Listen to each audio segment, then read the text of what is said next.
Miles above the ocean, disaster strikes as a Qantas Airbus A330 on its way from Singapore to Perth dips into a terrifying dive. Passengers are thrown into the ceiling and badly injured while the pilots are hanging on for dear life. Nobody knows what is causing the plane's violent behavior, or if it will stop before they hit the ocean below. This is an incredible tale where science fiction meets horror, and I've invited the captain himself to tell the story. Now I'm starting to think, wow, is my life going to end today? This is the story of Qantas Flight 72. Thank you. On the morning of October 7, 2008, 303 passengers and 12 crew stepped aboard Qantas Flight 72 at Singapore's Changi Airport. They were bound for Perth on the west coast of Australia, a 5-hour journey. The weather on this day was perfect for flying: clear skies, light winds, and to top it all off, there was very little air traffic around Singapore. If there was such a thing as an easy day for flying, this was surely it. But open the front of the massive Airbus A330. The pilots were already joking about the captain's reported record for attracting bad luck. That captain was 53-year-old Kevin Sullivan. You know, I've had an engine blow up on me. I've had fumes events, I've had jet upsets, I've had a lot of things. And this was my reputation as the ship magnate. Despite his reputation for courting emergencies and malfunctions, Sullivan was an outstanding pilot. He had started his career in the U.S. Navy and had gone on to become a Top Gun pilot, making him part of a small group of some of the most elite fighter pilots in the world. He joined Qantas in 1986, where he flew the Boeing 747 and 767. By this point, he'd been a captain on the Airbus A330 for 4 years. Sitting to his right was an equally competent first officer, Pete Lipsit. Like the captain, Lipsit had gotten his start with the military. In his case, the Royal Australian Navy. There, he had been a helicopter pilot carrying out everything from search and rescue missions to anti-submarine warfare and United Nations operations in the Middle East. He had joined Qantas 12 years previously in 1996, where he built up his experience on the Boeing 747-737, and now on the Airbus A330 due to the combined length of the flight over to Perth. And back there was a third flight crew member on board. Second Officer Ross Hales was the youngest of the 3 pilots and had just over 2,000 hours total flying time. Most of this was built up flying smaller propeller aircraft in Western Australia and the Northern Territory. He would be taking over from the captain and then the first officer during the cruise so that they could each get some rest. The aircraft was buzzing with activity as the pilots programmed their route to Perth into the flight management computer and set up the aircraft for departure. This was only the crew's second time flying together. The first time was their flight into Singapore from Brisbane the previous day. They had bonded over some beer and satay that evening, and now on the flight deck of the A330. This newly formed team was about to be put to the ultimate test at 25 minutes past 9 that morning. Flight 72 pushed back from the gate at Singapore, loaded with fuel and 303 passengers, not a single seat on board. The plane was empty. The pilots started the engines and began their taxi out to the runway in 4 hours and 45 minutes. They would be in Perth. Singapore's airport was uncharacteristically quiet on this morning, and the pilots had reached the departure runway in just 8 minutes. Captain Sullivan lined the plane up and pushed the A330's engines to take off thrust. Moments later, the plane was airborne and climbing Carini out over the Straits of Malacca. The captain was flying the aircraft manually, something that long-haul pilots don't do. All that often. He had no idea that later this morning his long-standing belief in the value of hands-on flying would be vindicated in the most shocking and dramatic way imaginable. In the back of the plane, the passengers settled in for the journey.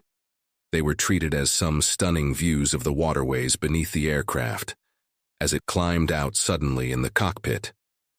The master caution light illuminated the flight had barely left Singapore, and already it appeared that Captain Sullivan's reputation for attracting trouble was rearing its head. Sullivan turned on the autopilot to free up his attention so he could figure out what was going wrong.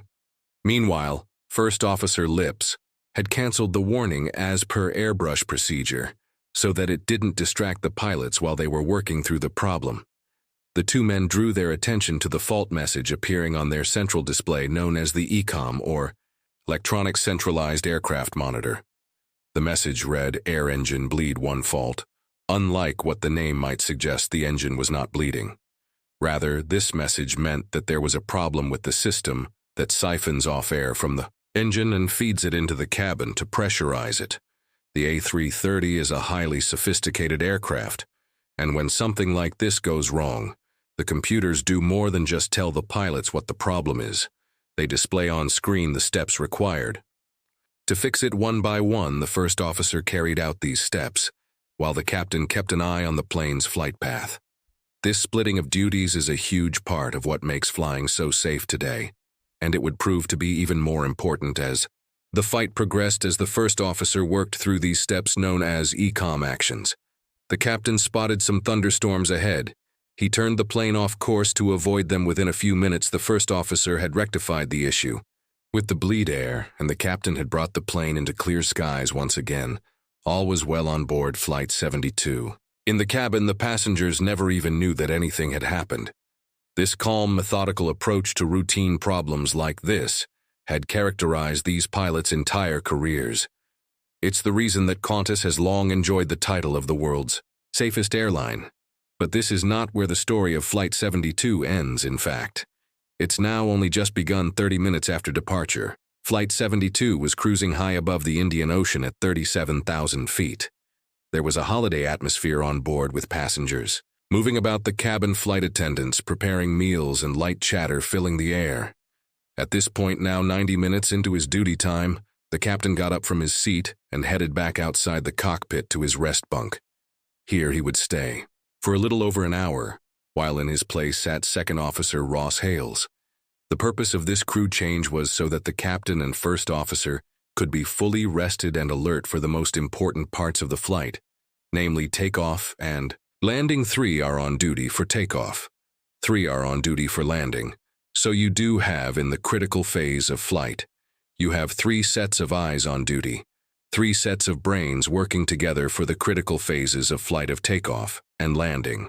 For the next hour or so, the fight progressed as normal, cruising south over the vast Indian Ocean. Meals were handed out and drinks served, and the light-hearted atmosphere on board continued. After a little over an hour, Captain Sullivan's rest time was over. He re-entered the cockpit, which was now brightly lit from the cloudless sky. All around it, he swapped out with Second Officer Hales and once again sat at the helm of the aircraft. It was 12:35 p.m. Perth time. The red shoreline of Australia's northern coast was now clearly coming into view on the horizon. First Officer Lipsit then took his break, heading back to his bunk outside the cockpit. He would be returning to the fight deck just before the plane began its descent into Perth. Hales settled into his seat, and once again there were 2 pilots at the controls. Suddenly, the autopilot disconnected. The captain grabbed his side stick and began flying the plane manually in the right-hand seat. Second Officer Hales canceled the arrow alert tone while the captain engaged the second autopilot. A dizzying array of fault messages had appeared on the ECAM, but none of the primary instruments hinted at the nature of the problem. Then suddenly, the stall warning sounded. This is one of the most urgent warnings a pilot can hear. It indicates that the plane is flying too slow and that the wings can no longer support the plane's weight in the air. According to the computers, Flight 72 was about to start falling towards the ocean. The pilots were perplexed. They hadn't changed anything with the plane, and all of a sudden it was telling them that they were about to fall out of the sky. How could this be happening? Then the captain noticed something even more troubling. Emblazoned on his primary flight display was a red overspeed warning. This was impossible. His aircraft was telling him that he was flying both too fast and too slow. Each of these were extremely serious warnings, but they couldn't both be true. The question was, were either of them true? The pilots needed to check their speed. The captain looked at the speed tape on his primary flight display, but the readings were all over the place. It was as if his flight computers had lost their minds. And what's more, his altitude readings were erratic too. This was truly bizarre. Altitude and speed information are the most critical things a pilot needs to know to control a plane. Captain Sullivan knew that he was dealing with a problem which had been termed unreliable airspeed by Airbus. This is not a diagnosis. The computers can make themselves given that they are the ones that fault to begin with in this scenario. It's up to the pilots to figure out that this is going on and to take the appropriate steps to resolve it. The captain glanced over at the standby instruments which are there in case of exactly this kind of scenario. The readings they were giving seemed much more plausible. He cross-checked these against the second officer's instruments which were showing the same readings. At least he knew that these two instruments were accurate. It would be inconvenient, but he would be able to fly just by using the standby instruments and the second officer's instruments. But very quickly, the captain could see that this situation wasn't the normal, unreliable speed scenario that he had practiced many times in the simulator. His navigation display had now gone blank. Whatever was happening, the plane was much deeper than a faulty airspeed indicator. Captain Sullivan told Hales to call the first officer back to the cockpit. The crew would need all the brainpower and experience they could get to figure out what was going wrong in the cabin.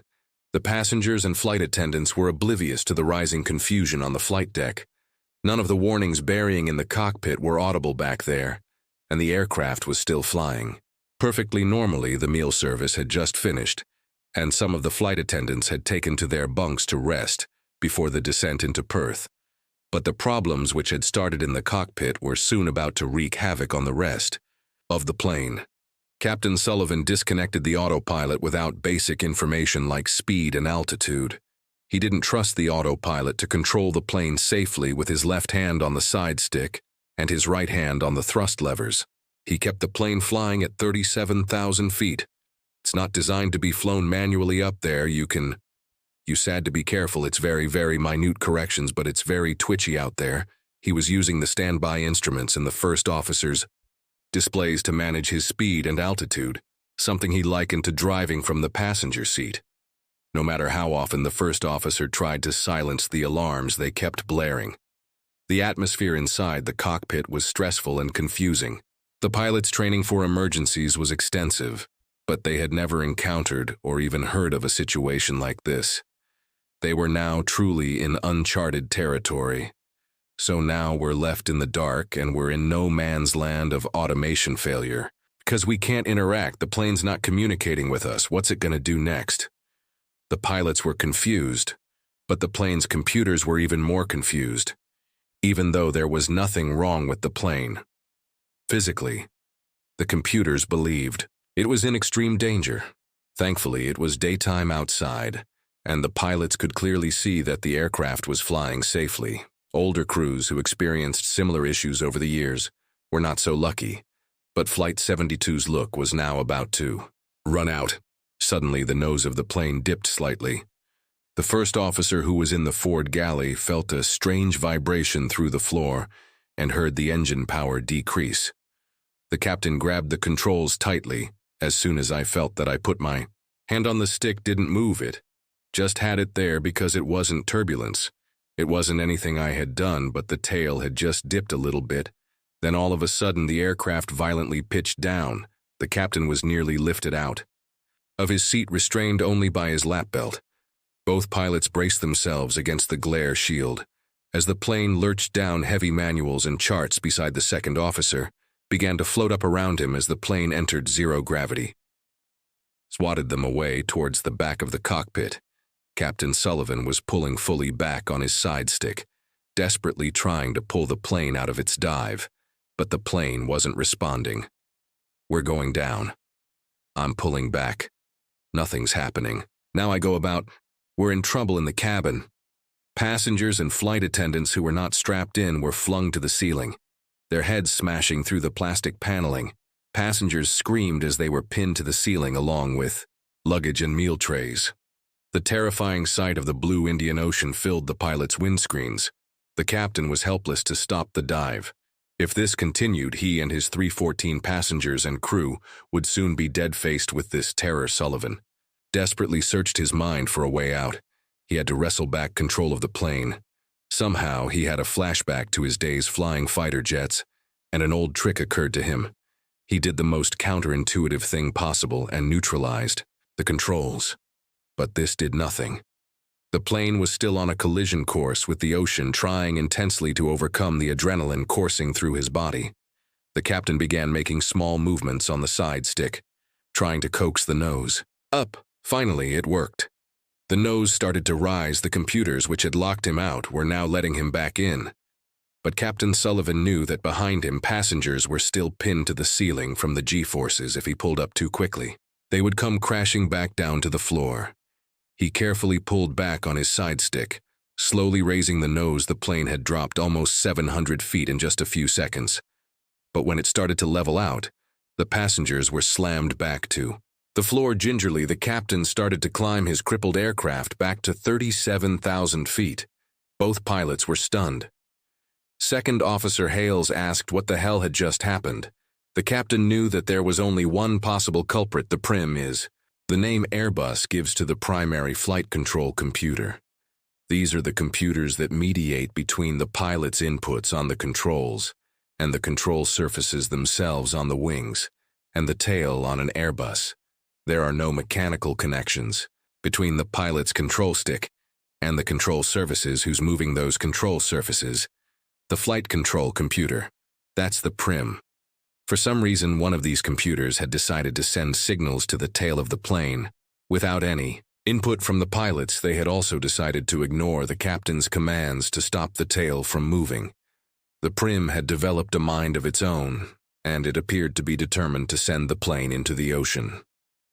Why the plane's computers would do this was a complete mystery, and worryingly, this meant that there was no telling whether it would happen again. Rattled, the captain temporarily handed over control to the second officer so that he could put on his shoulder harnesses. It was beginning to look like you would need them in the passenger cabin. It looked as if a bomb had gone off luggage meal trays, and people were strewn everywhere. Bottles of red wine had smashed, the contents pouring out over the cabin like pools of blood. Some passengers had been seriously injured with broken limbs, while others had been knocked unconscious by their violent collision with the roof of the plane. Throughout the cabin, people were screaming and moaning in the front galley. First officer Pete Lipstead had hit the floor hard when the plane pulled out of its dive. He was hurt but still conscious. If the injection seats were fitted for the passengers and the crew, it would have been fireworks. People would have just been injecting themselves out of that plane because it was hell. Captain Sullivan took control again once he had struck himself fully.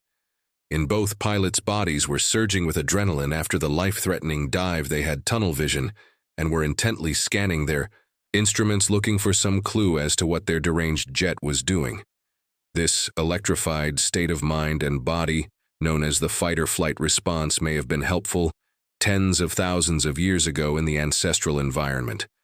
But in the cockpit of a modern passenger aircraft, it would only hinder the pilot's performance. They now needed to fight back against their own bodily reactions so that they could manage this deadly situation. 315 lives hung in the balance. I got very angry, and I channeled that anger into action. I don't go crazy. I just use that energy for higher workload. Captain Sullivan encouraged Hales to take some deep breaths. Both pilots took a few seconds to do this, and then Hales made a PA telling the passengers to be seated immediately. The ECAM was lit up with amber fault messages. Maybe the pilots hoped they would be able to prevent a reoccurrence. If they could just get through all of these alerts, Hales began dealing with them one by one. While the captain continued flying the plane, the pilot's workload was immense even on a good day. This would be a lot of issues to be dealing with, but without being able to use the autopilot to ease his workload, Captain Sullivan had to split his attention between flying the aircraft by hand at 37,000 feet and monitoring his colleague as he reconfigured the aircraft's countless crippled systems. At the same time, Hales had to split his attention between carrying out the ECOM actions and making sure the captain was flying the plane safely. And amid all of this, the computerized warnings continued to blare. The cockpit was a hellscape, loud, distracting, and confusing, with paper manuals strewn everywhere, and no indication as to what was actually happening. Music. As the captain continued climbing back to cruise altitude, the second officer reached a critical point in one of the checklists. It involved resetting Prim 3, one of the plane's primary flight control computers, to check that this was safe to do. The pilots would need to consult one of their paper manuals, but these were strewn all over the cockpit floor, as if to mirror the chaos in the aircraft systems. The captain grabbed his version from beside him and handed it over to his colleague. Resetting the print computers is a procedure that pilots had practiced before in the simulator. Now they were about to see how closely reality matched their training. Second Officer Hales read the checklist out loud, including its various cautionary messages and caveats. And then, with the nod from the captain, he reached up, raised the guard which covered the switch, and reset it immediately. The stall warning stopped, and finally there was peace in the cockpit. It was 12:45 p.m. Perth time, and the plane was now back at 37,000 feet. For the first time since the emergency began, some semblance of normality had returned. All the pilots needed now was for the first officer to return to the cockpit, so that they could all formulate a plan together while they waited. The captain opened the flight control system page on the ECOM to see whether these systems were functioning normally. According to the computers, everything was in the green. Things were beginning to look up for Flight 72 stalled. But suddenly the stall warning sounded again. The passengers screamed as the engine spooled down, just like they did before the last dive. And then it happened. The nose dipped for a second time. Sullivan pulled back, fully on his side stick, but again the aircraft wouldn't listen. Both pilots were lifted up and pressed against their shoulder straps as the plane, traveling at 800 kilometers per hour, began powering towards the ocean floor. The second time, passengers were lifted out of their seats and propelled into the ceiling. Glasses, smashed, and bags and rubbish began floating in midair. The aircraft's deranged computers seemed hell-bent on driving everyone on board straight into the Indian Ocean. The first officer was still in the forward galley. Holding on for dear life, he needed to get back into the cockpit to find out what was going on again. The captain released his grip on the controls, and then gradually began making small backward movements on the side stick. After an almost 400-foot drop, the plane started to respond gradually. Sullivan pulled the nose up. He was trying to be as delicate as possible. Any sudden movements, and he would seriously injure the unrestrained passengers. As the plane recovered, everyone in the passenger cabin had been lifted up, was once again thrown back to the floor. The cabin was now in even more disarray than it had been a few moments ago. This was a dizzying, disorientating, and terrifying roller coaster. Nobody on board knew what was happening up front. The two pilots were rattled. The automation acted violently and erratically, and we couldn't interact. And that's the science fiction scenario. It's, iRobot. We were passengers. Just like the people that had paid money to sit in the back, the captain again encouraged the second officer to take deep breaths, holding them in for a few seconds to subdue their bodies. Start a response. This was a fight to the death, and they had to be under a game.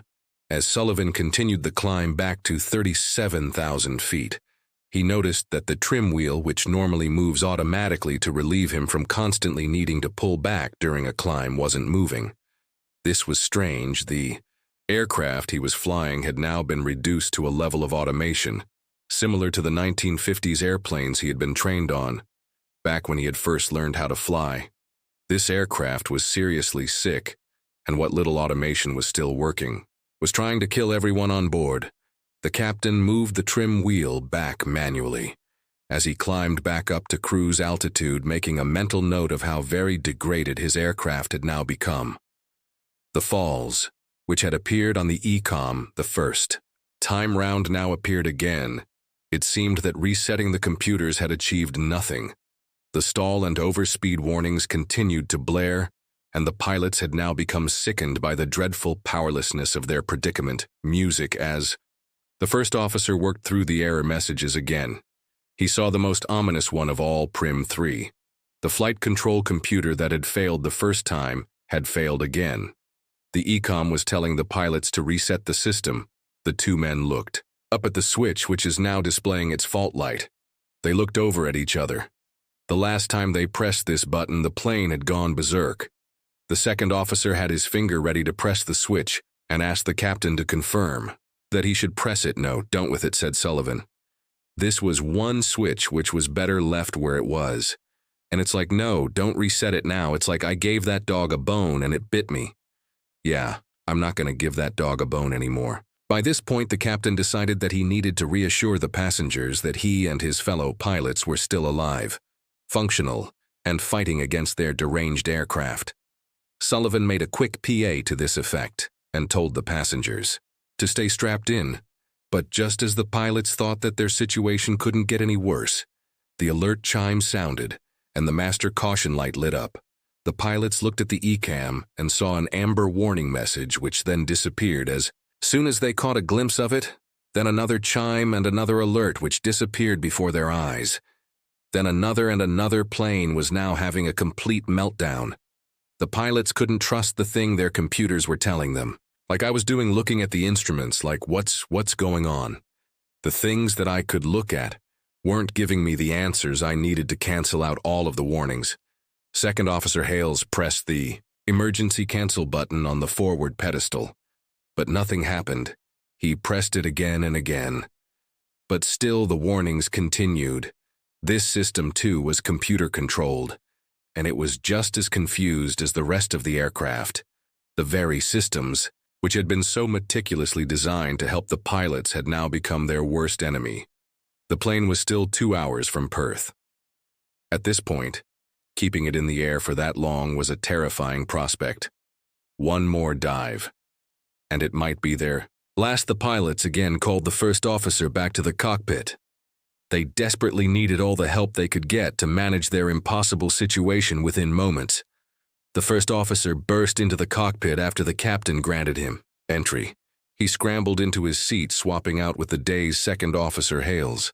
Lipsa told the other two pilots about the abysmal condition of the passenger cabin and said he thought that he had broken his nose, which was now turning red, but that problem could wait with the two most experienced pilots now sitting at the controls of Flight 722. They needed to devote all of their attention to the task at hand. Captain Sullivan filled the first officer in on the situation. While alarms rang out in the background, he told him that the dives were computer-generated and that he couldn't stop them with his controls. That's quite difficult again for him to come in, regardless of his experience, to sit down, and now immediately be able to function. He can't because he doesn't know what's happened, and basically I said the plane pitched down. I tried to stop it and I couldn't, and you know, it's like what Lips had suggested, that they declare an emergency to air traffic control and divert to Lermouth, a military airfield about 150 kilometers from their current position. Sullivan agreed. The computers could send the plane into another dive at any moment. They needed to get on the ground as soon as possible. However, the captain disagreed with Lipset that they needed to declare a mayday. He decided that they would declare a PAN instead. A PAN is the international signal that a flight has a serious issue, but that the plane and the lives of its occupants are not at immediate risk. A mayday, on the other hand, tells the ground that there is a serious threat to life and that emergency assistance is required.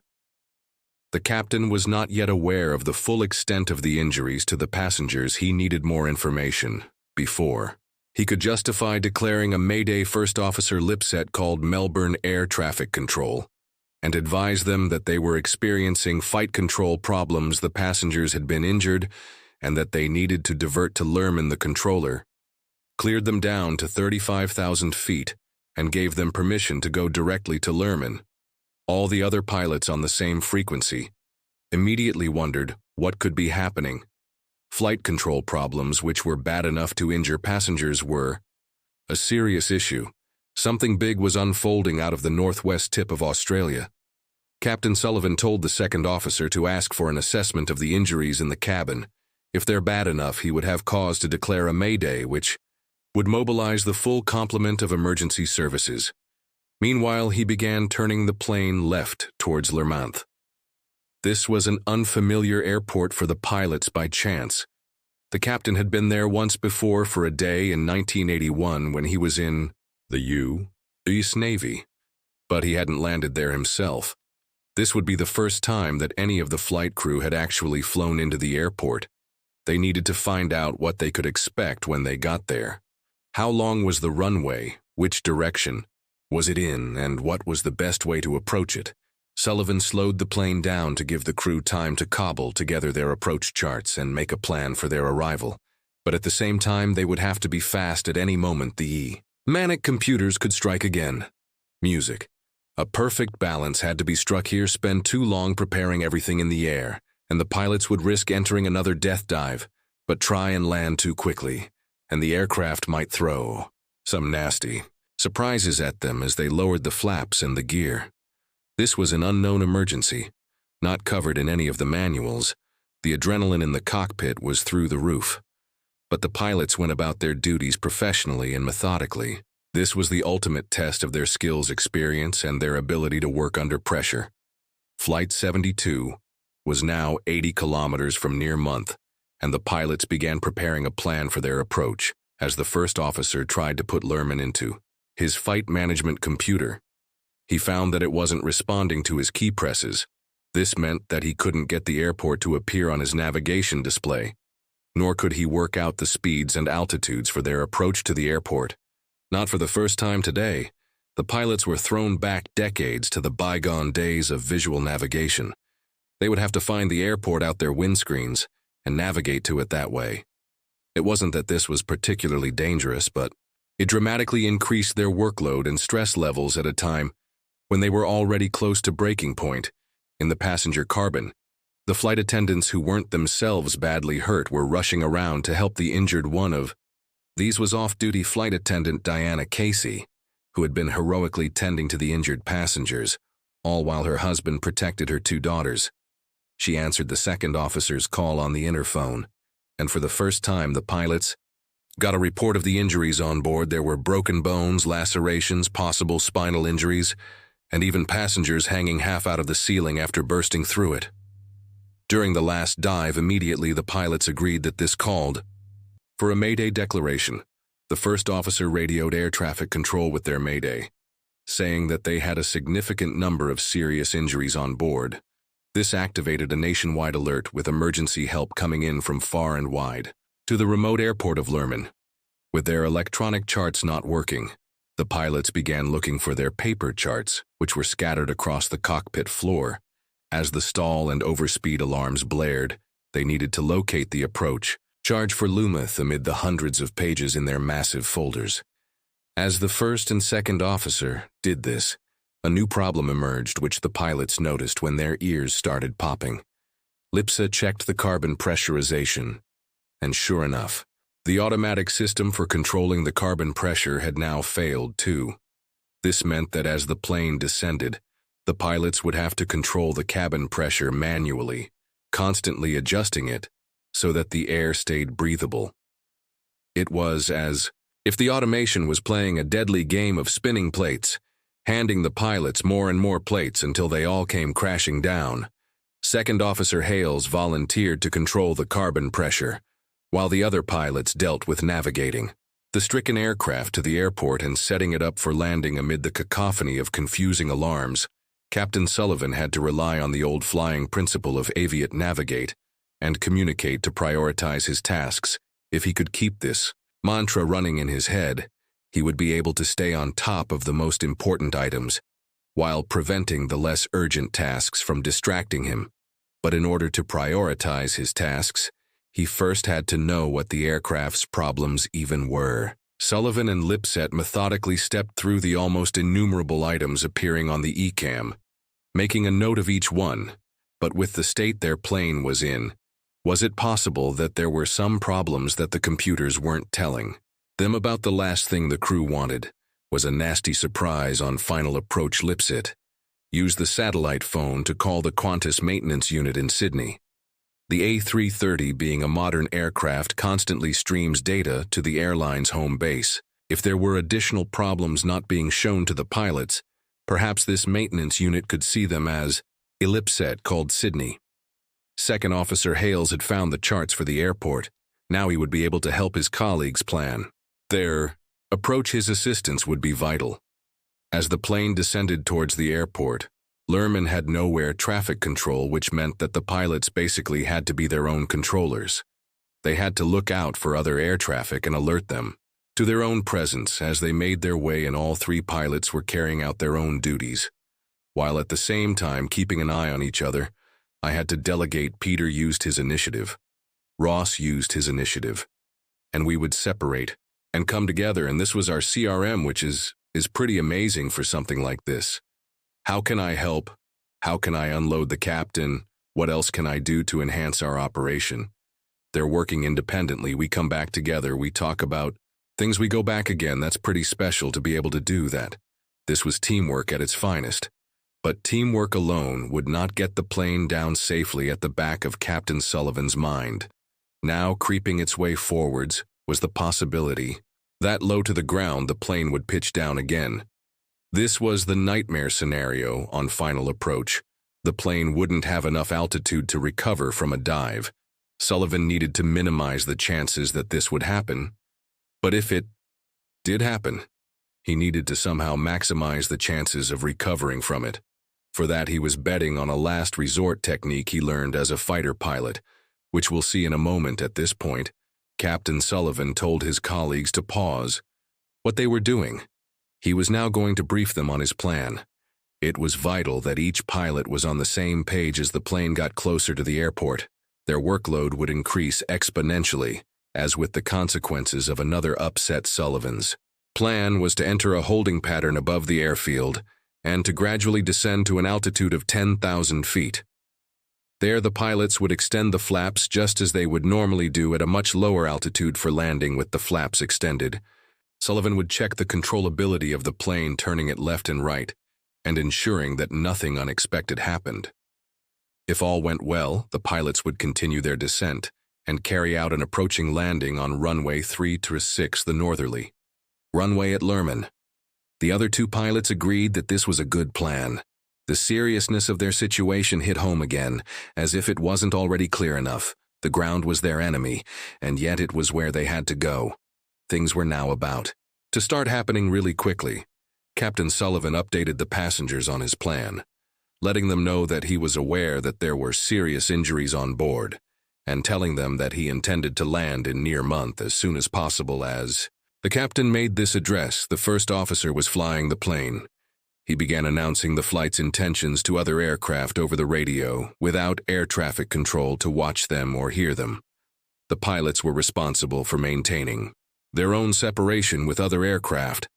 The plane was now over Lerman, and the captain began circling. He kept the runway in view out his left-hand side without any electronic maps to help him. This was the only way he could see where the airport was to the passengers. The runway was a reassuring sight, but still so high above it they had the terrible sense of being so close, and yet so far. Get that very thing. Being so far was exactly what the pilots needed for the next step in their plan. Captain Sullivan was now about to test how the aircraft flew with the flaps extended. If something were to go wrong, it was much better that this happened at 10,000 feet than at 1,000 feet on final approach. The master caution chime continued to ring. It took incredible concentration for the crew to continue ignoring this alarm, which throughout their training they were told to treat with utmost importance. First Officer Lips had continued pressing the emergency cancel button, but it was as useless as ever. Sullivan made the art joke to his colleagues, trying to keep morale high. But there was no denying the gravity of their situation. Music. While the captain had his hands full with the aircraft, the first officer continued. Multitasking he was. Speaking to maintenance over the satellite phone, he was providing headings and altitudes for the captain to follow, who is broadcasting the plane's location to other aircraft on the frequency, and at the same time he was monitoring the aircraft's distance from a ground-based radio beacon to keep track of the plane's position, seeing how much Lips it had on his plate. The captain decided that it was time to take some of it off. He made the finger across the throat signal to his colleague, signaling that he should end the call with maintenance. They weren't going to be able to fix their problems at this point. All three pilots had to have their full attention on the task now at hand. First Officer Lipsit began listing off the inoperative systems to the captain. The list was overwhelming. It would almost have been easier to list the things that were working, and in fact, that's what Captain Sullivan did. He reminded himself that despite all of these inoperative systems, he still had working engines, landing gear, and 3 working pilots. and those pilots would be pushed to their limits on landing. For one thing, they wouldn't be able to use the full flap setting, which meant that their approach speed would be higher than normal. Second, the automatic braking which applies. The wheel brakes automatically on landing wasn't working either. That was okay. The captain could just apply the brakes manually, but he would have to be careful. His plane was heavy if he brakes too hard. On landing, the tires could deflate or explode on top of that. Some of the spoilers on the wings which helped the plane slow down on landing weren't working. All of this meant that the plane would use up a lot more runway than usual.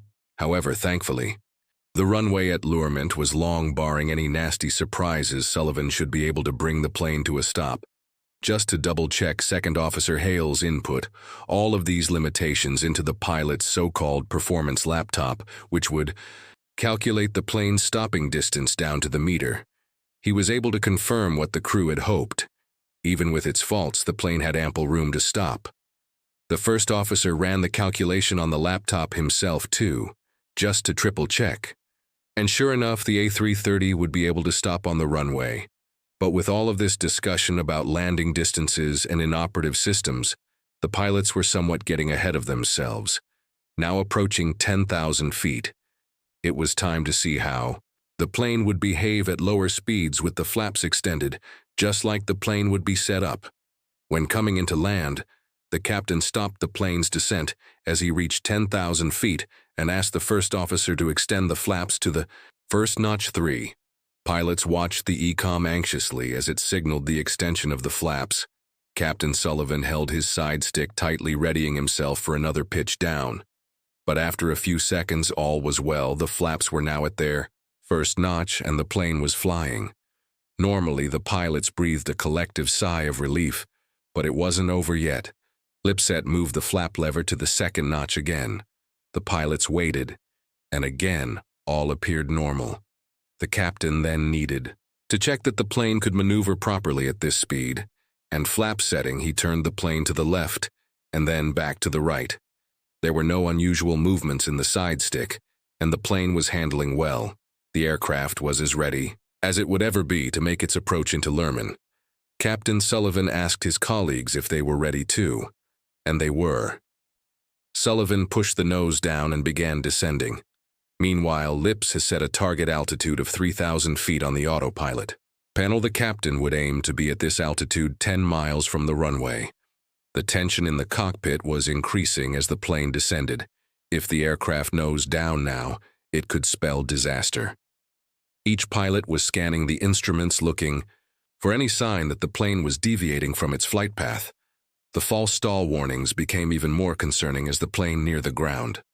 However unnerving they had been at altitude, a stall warning close to the ground can easily be a death sentence. The captain kept a close eye on the standby airspeed indicator, while the first officer monitored his airspeed indicator. It was very disconcerting to be on approach, and the stall warnings going off. Is it real? Is it not? Have we missed something? It's like pulling the pin and sit on a hangar date and sitting on it and like, do I move? If I move, is that pancreas going to go off? That uncertainty is huge. At 27 minutes past 1 that afternoon, Captain Sullivan lined the plane up with runway 36 at Lurmen. They were on a 10-mile final at 3,000 feet. First Officer Lipset made a final broadcast to the other traffic in the area, alerting them that an A330 was now about to land at Lurmen. He then made an announcement to the passengers, telling them that landing was imminent, and that they needed to follow the crew's instructions in the cabin. Some passengers were praying and others were crying. They could see out their windows how close to the ground the plane now was. In a few seconds, it would all be over with the plane now closing in on the runway. The first officer warned the captain that his speed was high. Sullivan acknowledged this, but a high speed was exactly what he wanted and needed if the plane's computers pushed the nose down now. A high speed would make the control services more responsive. He would need that responsiveness to recover the aircraft. He also had a last resort technique he could draw on from his years of military flying if the plane entered another dive. Rather than trying to pull the nose up with the side stick, which hadn't worked previously, he would turn the plane onto its side and then stomp on the rudder to lift the nose. In other words, he would use the rotor as a kind of makeshift elevator. It was a risky maneuver untested in a giant aircraft like the A330, but it was the plane's only hope. Sullivan's only hope was that he wouldn't have to use this technique. That was the last ditch. Like if all else fails, I'm already thinking, this is the only other thing I can do. What else can I do now? Getting close, the pilots lowered the gear. They watched anxiously as the gear extended and locked into place. They were one step closer to getting there. Lipset then armed the ground supporters, which would help the plane stop on the runway. The tension was mounting as the plane got closer. The ground was the only place they could be safe, but at the same time, it was the very thing threatening to kill them if the plane pitched down again. The first officer lowered the third notch of flaps, and now the plane was fully configured for landing. The captain readied himself. Adrenaline was coursing through his veins, and he was poised to use all of it. If the plane's nose dipped, he made minor corrections to the plane's pitch using the side stick and to the power using the thrust levers. No words were spoken as the plane crossed the runway threshold. Only the sound of the stall and overspeed warnings filled the cockpit. The rear wheels touched down. Captain Sullivan applied the brakes and lowered the nose in the back of the aircraft. The passengers erupted into cheers and applause. Flight 72 had landed the pilot's taxi the aircraft back to the apron and shut down the engines. But the ordeal wasn't over yet. This was a remote airfield, with only 2 ambulances and a volunteer fire truck. Coming up to meet the aircraft of the 315 people on board, 118 had been injured, many of whom seriously in the hours that followed. The most badly injured passengers were airlifted to hospitals in Perth. Incredibly, given the sheer violence of the maneuvers and the extent of many of the injuries, everybody on board had survived, but one question remained: what on earth had caused such a devastating loss of control? Day 330 had an excellent safety record, one of the best of any airliner, and it had a whole host of modern systems to improve safety. But as it turned out, it was exactly this modernness which spelled disaster on Flight 72.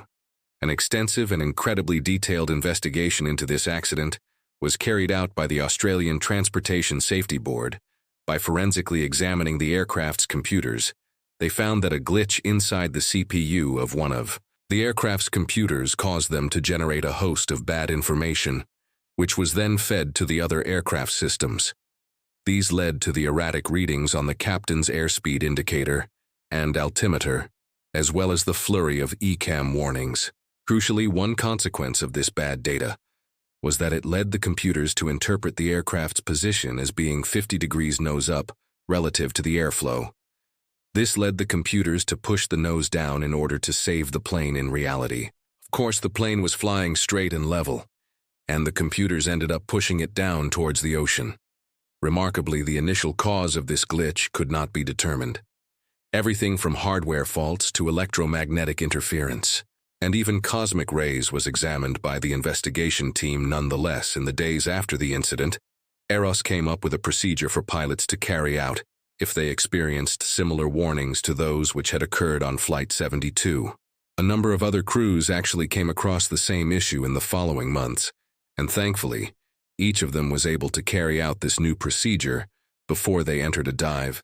The software in all A330s has since been modified so that this kind of junk data cannot lead to the violent maneuvers which took place on Qantas 72.